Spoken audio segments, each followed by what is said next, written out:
Hello, everyone. My name is Jia Zeng, as our introduction mentioned, and I'll be talking today about Match AI, which is an in-house informatics platform. I don't have any COI to disclose. I will start my talk with a brief introduction of the field of precision oncology and state the need for clinical decision support. I'll then briefly review some of the work that our group has done in the past, and also some representative work using AI for clinical trial matching that are done by other groups as well. I'll then zero in to Match AI, share its architecture, our implementation strategies, as well as preliminary findings from our pilot study. I'll wrap up the talk with a conclusion and a projection of future work. So cancer is one of the leading causes of death in our society. It's estimated that 1 in 3 men and women are going to be diagnosed with cancer in their lifetime. Advanced molecular sequencing technologies, such as next-generation sequencing, allow us for the first time to peek inside the patient's tumor and understand the molecular abnormalities that are happening there. This is truly transforming the way how cancer care can be delivered. Now, our physicians must integrate exponentially increasing volume of multidimensional patient data, especially from those new molecular testing results, as well as scientific knowledge, into personalized cancer care.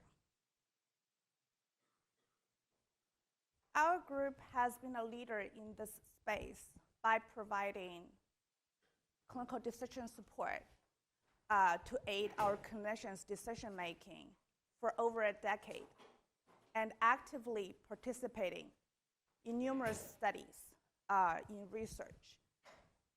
These are just some representative works that our team has done in the past, but you can easily identify studies, papers that are published by other groups in the literature to yield the following conclusion: that clinical decision support greatly improves clinical trial matching ratio, and as a direct result of that, the patient's overall clinical outcome is improved.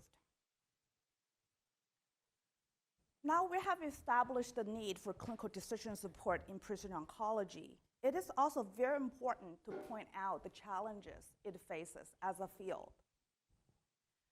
The landscape of new therapies, clinical trials, and published findings is very complex and rapidly evolving.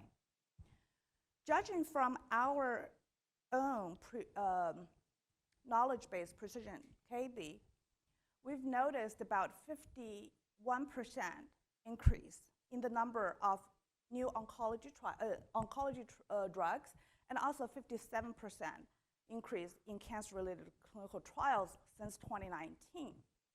We've also noticed that more than 110,000 new publications that are cancer-related got added to PubMed, just 2024 alone. So this further demonstrates the need for an effective and a scalable clinical decision support solutions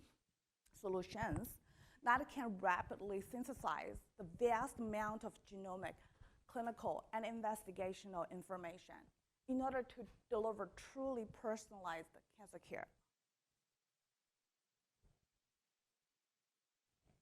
Our team has pioneered the development of sophisticated framework informatics solutions for precision oncology decision support.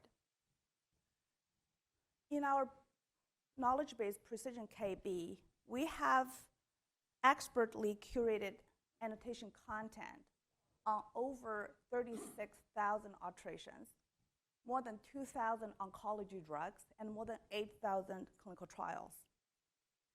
Over the years, we have issued more than 18,000 reports to our clinicians and patients. We have developed and been maintaining a public-facing website called personalizedcancertherapy.org that showcases a subset of the content in our knowledge base. In our 2021 review paper on AI-based clinical decision support for precision oncology, we have summarized some operational processes that are involved in translating patients' molecular profile into clinically actionable insights.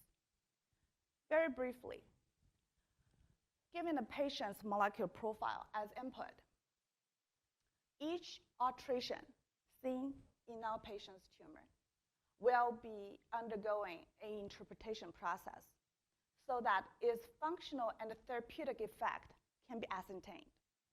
And only those alterations that are considered actionable will contribute to a therapy finding process to identify the matching clinically available therapeutics.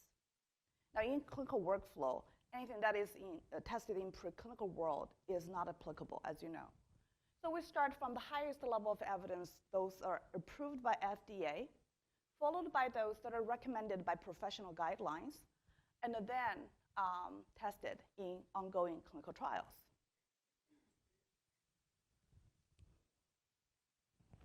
The project of this, the scope of the project presented today is on clinical trial matching, which in itself is a very difficult undertaking.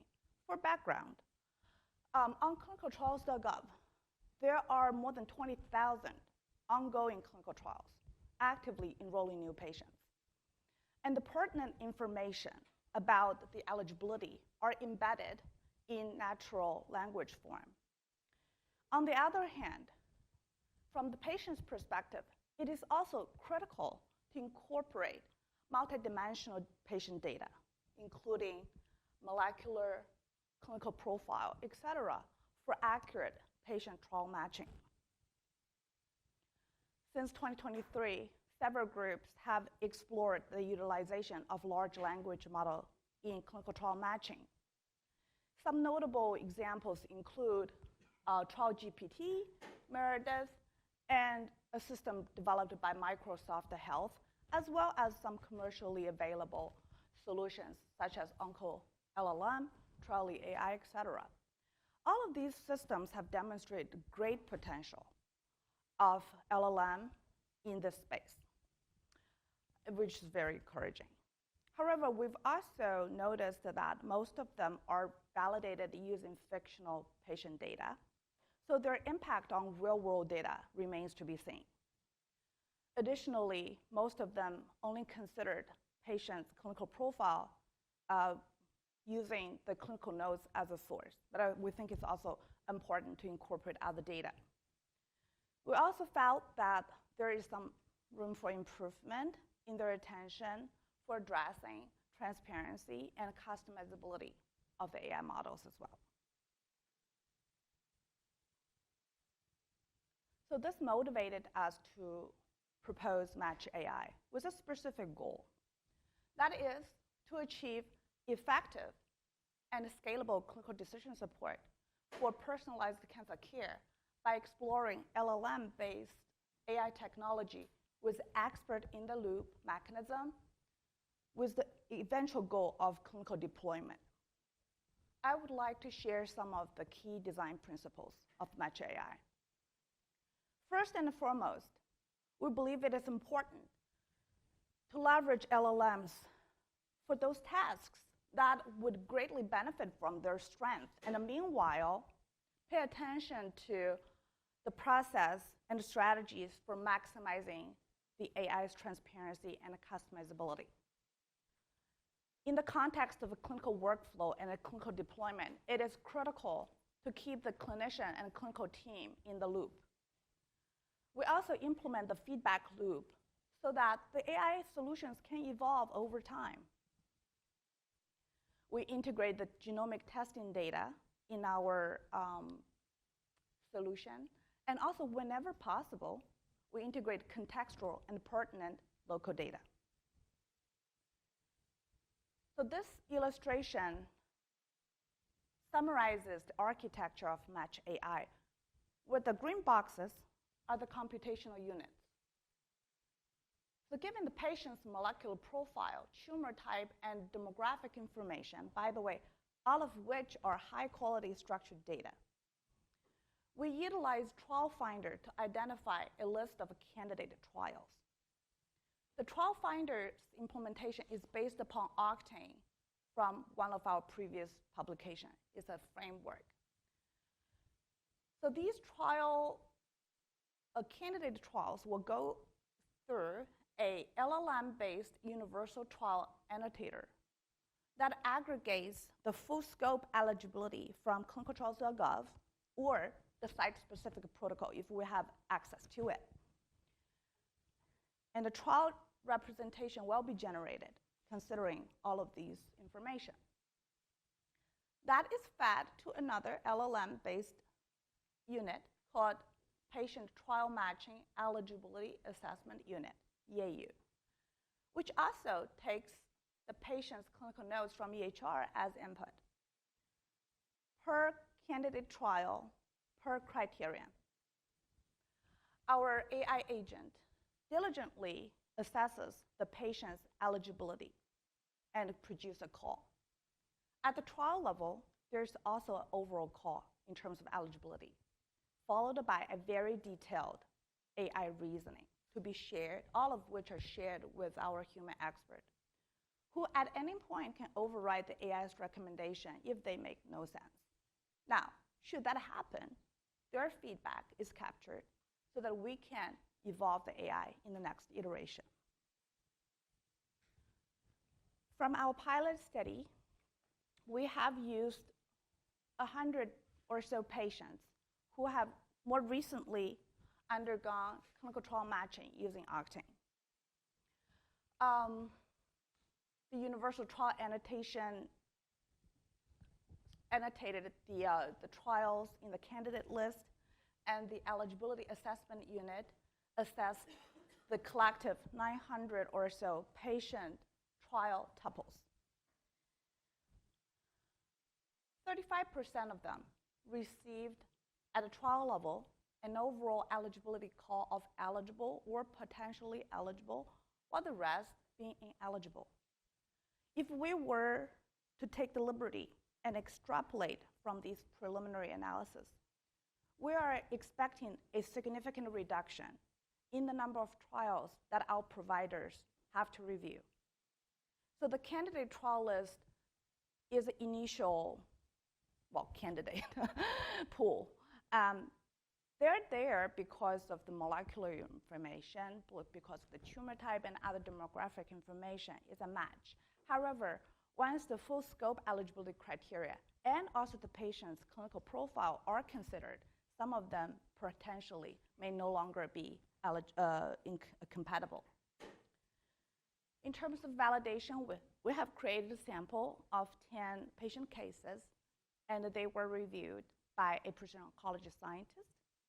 The concordance between AI and human is 93% out of 185 patient trial criteria tuples. Now, we used the human feedback, critical feedback, to integrate that back into our AI model using a RAG and eventually reaching complete alignment. To conclude, we have developed an end-to-end clinical trial matching platform that synthesizes both molecular and clinical profiles of real cancer patients and yielded a higher specificity in trial matching than the system without Match AI.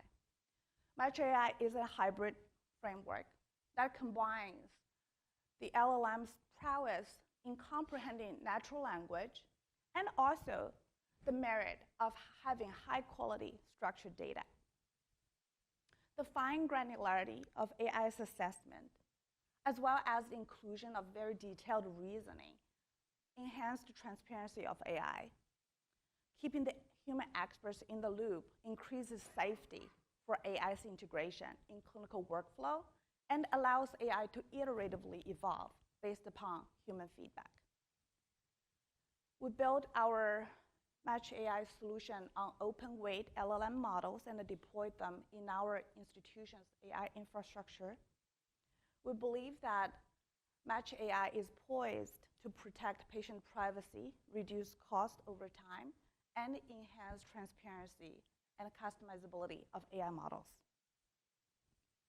For future work, we will be starting to develop an expert-in-the-loop prototype for feedback solicitation and explore optimal design for clinical workflow integration.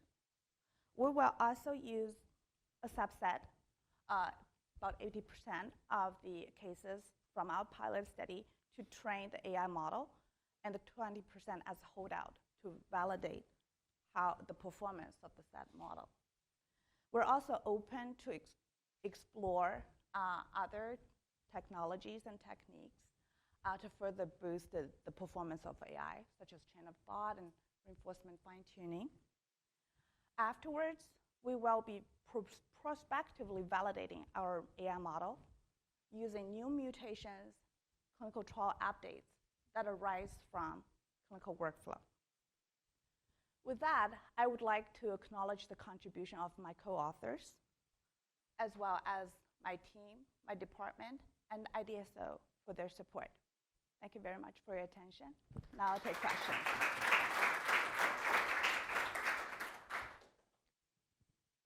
Thanks, Jia.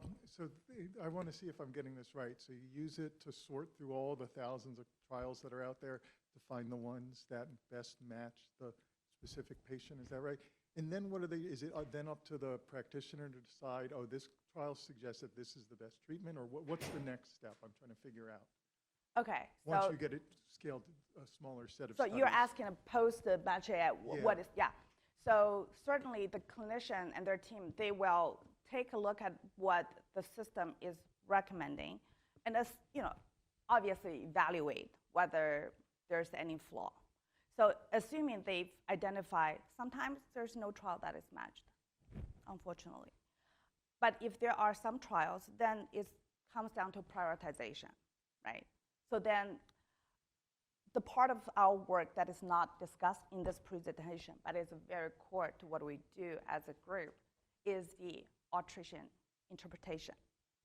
So not all alterations are created equal, right?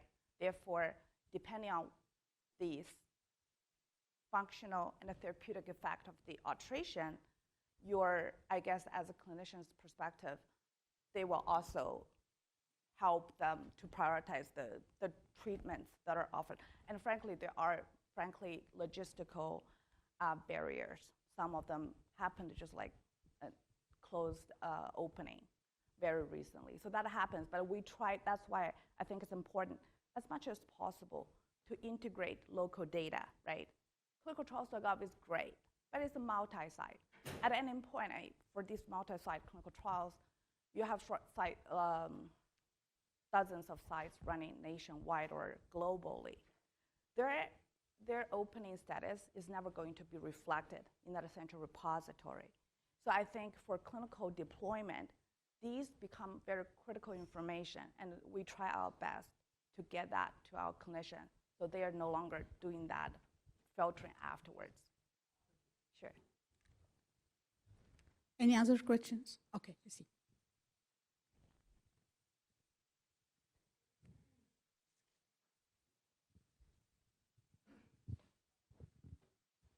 Awesome talk. Thank you. So I'm wondering, this is partially an ethical question and then partially maybe another application.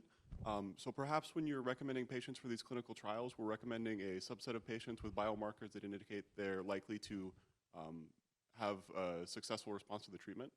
Does that mean that we might be overestimating the effectiveness of these drugs in the general population later on? And in that case, should there be maybe a twin to this AI model that's recommending treatment for patients when the drugs leave clinical trials?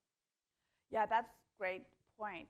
So to clarify, the niche field of precision oncology, the trials that we're mostly trying to support are designed to study the therapeutics efficacy, safety with biomarker as a theme, okay? So therefore, I think I addressed the first part of your question. I think certainly, there are a lot of ways to further expand the equity of clinical trial and the findings. But I would say one thing is that even today, I think as Angela from our panel listed yesterday mentioned, the barrier for clinical trial today is already overwhelming. There are lots of trials that do not get to move to the next phase due to many, many reasons, and it's very costly. But some of them, frankly, are logistical, right? It's hard to find the right patients for the right trials, and for the patient, what are the trials out there? Some of these informations are unfortunately fairly opaque, right? So we're trying to just, sort of tackle one area at a time.